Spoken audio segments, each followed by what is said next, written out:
alone. Some avoid feeling it, while others crave it.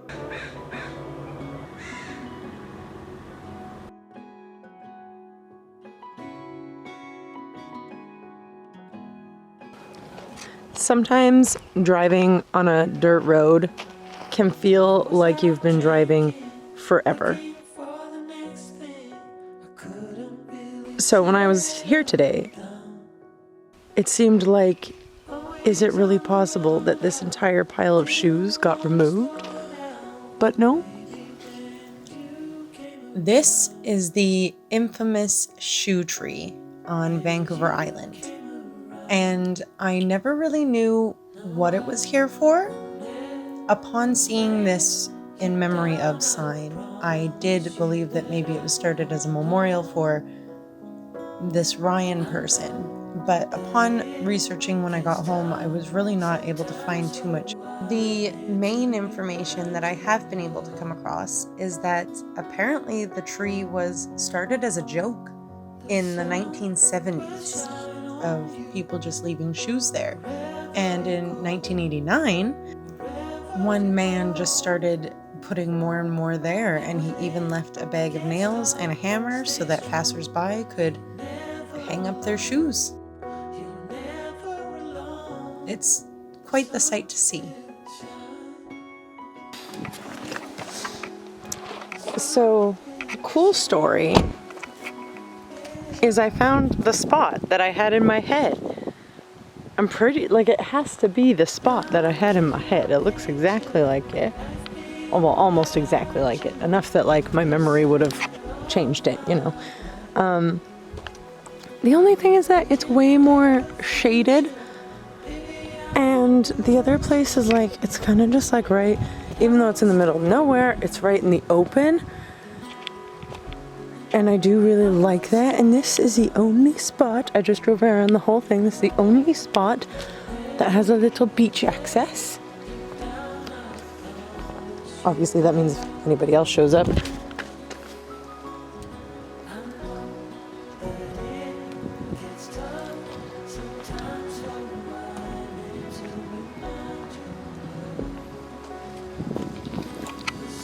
Thing is, at the other spot, I'm pretty sure I'm like closer to my car if an emergency arises. Whereas like here, if I come to this lakey spot, I'm kind of a distance away from my car. So to be alone in this spot, maybe not the greatest idea.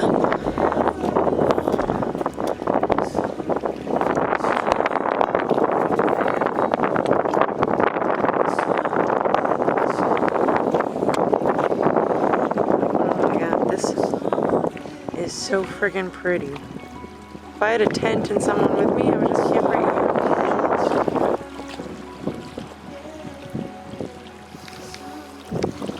Oh, it's a little fairy tree. Like on the other end of the island. Oh, I just drove so far to find this spot and it's so pretty, but I genuinely thought like this little beach thing was like right there. So I'm kind of torn. The water looks kind of rusted out. I don't really know what you call that effect. And I don't know if the camera's picking up. I can't really tell. But like this is just all like orangey brown. I'm like, I don't know if that's something I want to swim in. It's a very pretty lake though. It's a really pretty spot. I think I would come back here with someone. So if anyone who wants to go camping, no.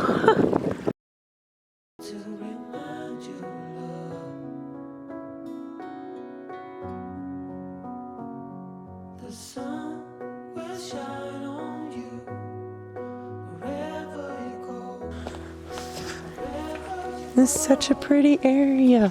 This kind of reminds me of Twilight.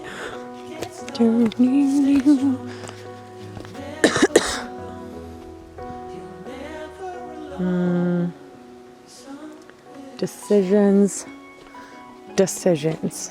So,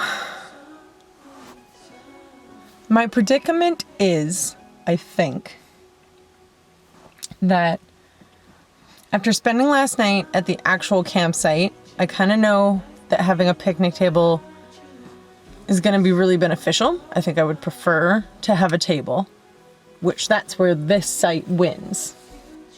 The other place is like, it was just like so perfect at the same time though. Oh, there's already some weird bug on my window.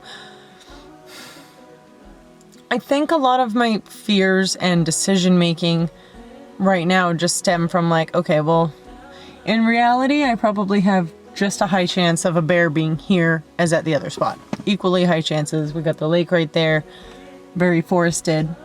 This one is like a main kind of dirt road. The other one is definitely like a dirt road, like ain't nobody going down there. So I feel like there's actually a higher chance of a bear at the other spot. I just can't decide. I think it's that visually this spot is perfect, even though I would prefer the sun to be like on the campsite. But that's what makes the other spot perfect, is it's got like the sun, the lake, it has a view of both.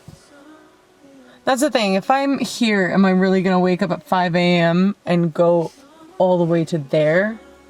Whereas at least at the other spot, to get a sunrise footage, I wake up at 5 a.m. and the sun's gonna be like rising right there.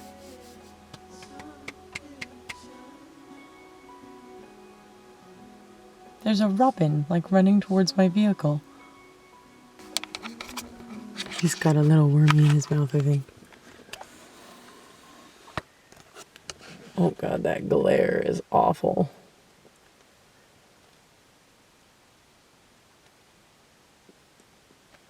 Dear Lord. Oh. Oh.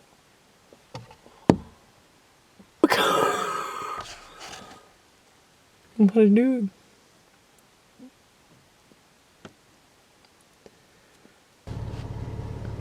I honestly can't remember if this made it into my other video, so yeah, this is on Holberg Road before you get to Holberg.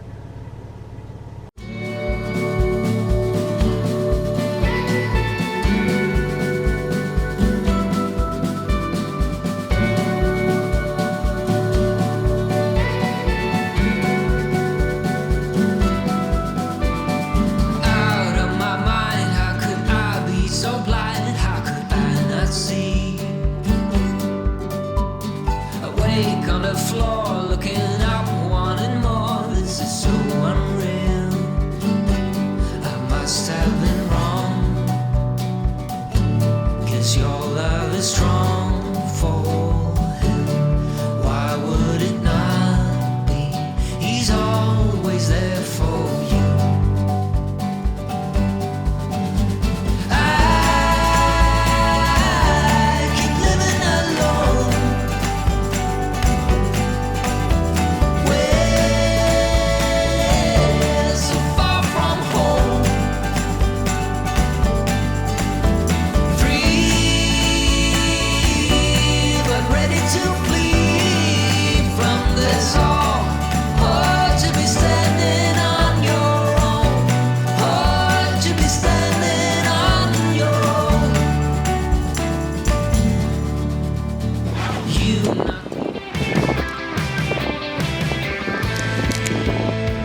real.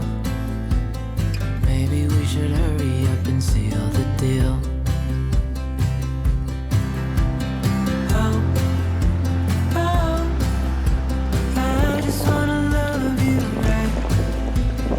Oh, oh, love you till the end of time. I just wanna hold you for forever. Every day you're making me better. 'Cause a love like this is rare. And I wanna take you there.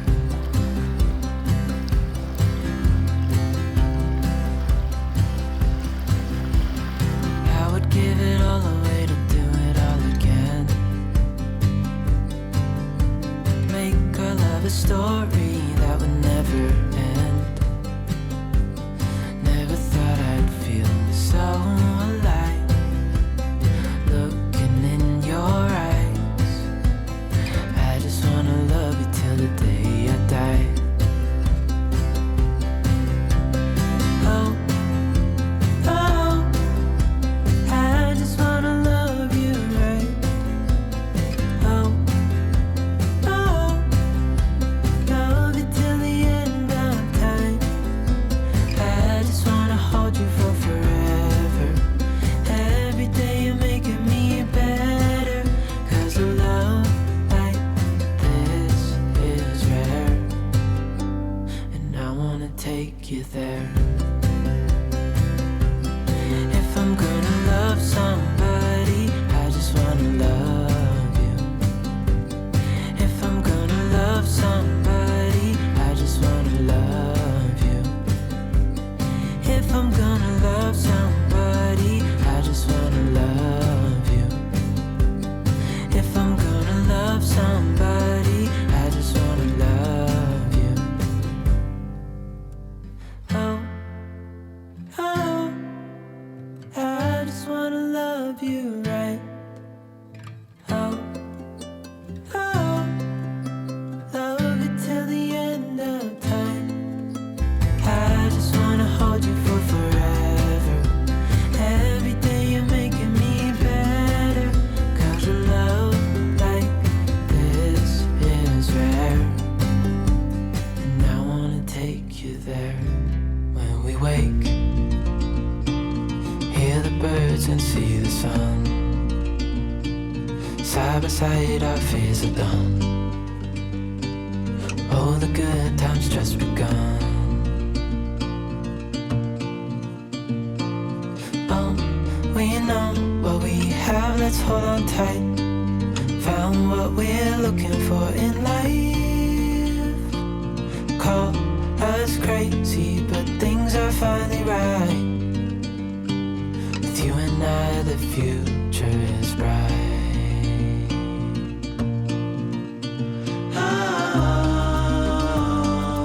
You and I, we got it. We don't need no more.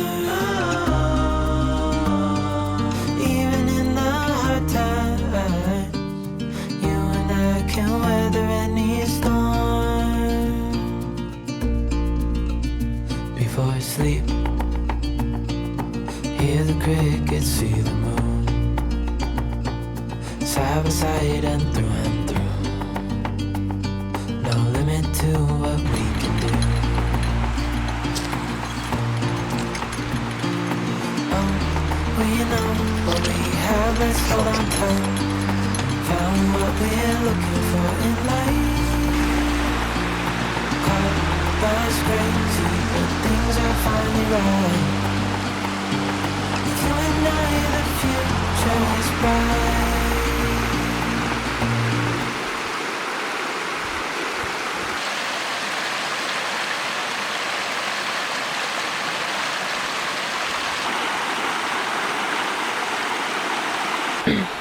So I'm here taking photos of this creek. It's called Gold Creek. And then I'm like taking photos up there and then I'm like, ooh, there's another bridge up there. And that's intriguing. Because maybe it's a train bridge. But it has similar railings as this. So maybe it's not a train bridge and it's just a car bridge. But like, that's cool.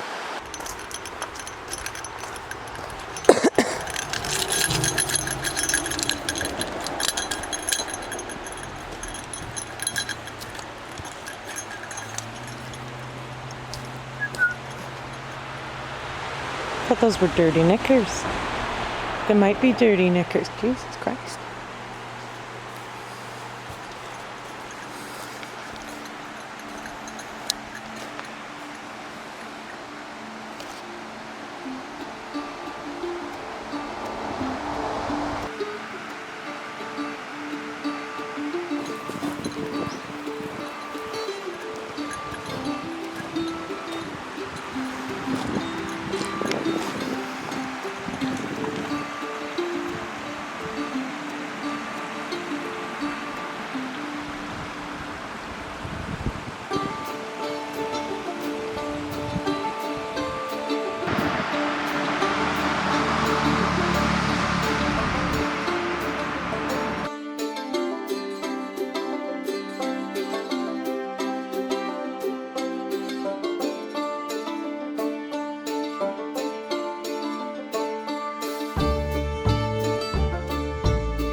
While I was driving home from my camping adventure, I started to think, is there anything else I can see? Anywhere else I should go? Anywhere else I should stop before I go home?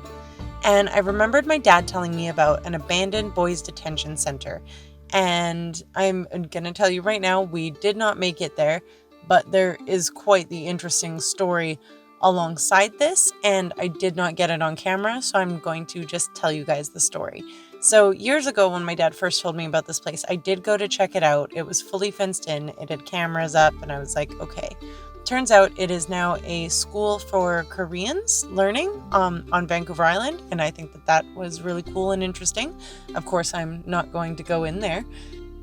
Because I was not 100% sure of the exact location, I did drive past it initially, and I thought that it was it, but I decided to keep going just in case I was wrong. I drove up some logging roads. I came across this interesting thing that said baby toad crossing. I've never seen a sign that says that before, so that was really interesting. I did not see any baby toads at all. And at some point, I put my phone on my passenger seat, my brand new phone. I shoved it between some things, and obviously I was driving down a bit of a bouncy logging road. And all of a sudden, I heard like a siren going off. And I turned down my music because I couldn't tell if it was outside my car or inside my car. I had a full-on panic. Turned it down. The moment I turned down my music, the siren was gone. So I was like, huh? So I turned back up my phone, and there was no siren. And I was like, okay. So I just kind of kept driving. Now, eventually I got this weird feeling, and I picked up my phone, and it said my emergency SOS had been activated. So apparently on some of the newer phones, specifically the Samsung Galaxy S23 Plus, if you click your hold button 5 times, it will send out an emergency SOS alert. There was nothing I could do about this because I was in the middle of a no-service area. So I shut off the Wi-Fi. I shut off everything down, just hoping that that would like somehow null it, which I know is just stupid. And I essentially sped while having massive anxiety till I reached service again because I was in a no-service zone. So I raced until I got to service, and I called the Campbell River RCMP, and I ended up talking to 2 different people, and they never even got the notification. I'm like, what's the point of this emergency service if it's not even going to work anyways? But yeah, so they were very thankful that I called to let them know that I was not stranded in the middle of the forest needing SOS help. And I won't say it's not that they didn't get the notifications. She said that they must have deemed it not an emergency. So like, I don't know if they were able to check into it or they had already checked into it. But yeah, I went for an abandoned place. The place is no longer abandoned. I did not see baby toads, and I sent out an emergency SOS call for help that scared the heck out of me. And that is literally the last thing that happened on our solo camping adventure. You have arrived. I have arrived.